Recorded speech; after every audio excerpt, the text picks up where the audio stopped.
көзіңіздің майын таусып, саусағыңыз ойылғанша, мысалы, іс тігудің ләззаты неде? Ой, бұның жалпы қолөнермен жаңағы айланысудың ең үлкен ләззаты ол демаласыз.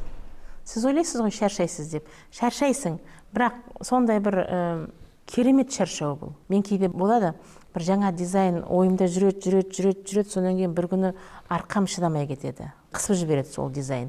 Енді ол дизайнды мен көруім керек. Соны жаңағы суретті көріп, одан кейін тігіп, жалғыз өзіміз қыздармен тігеміз. Анаған былай тіккізем, мынаған былай тіккізем, өзім отыра қалам. Сөйтіп, кейде таңдатыратын күндеріміз болады.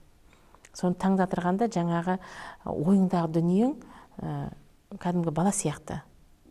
Ойындағы дүниең дүниеге келгенде, жаңа дизайн дүниеге келгенде, сондай бір шабыттанып, көзің жарқырап, таң атқанша ұйықтамасаң да, көзің жарқырап, кәдімгідей көңіл күйің бір ерекше бір ләззат алады.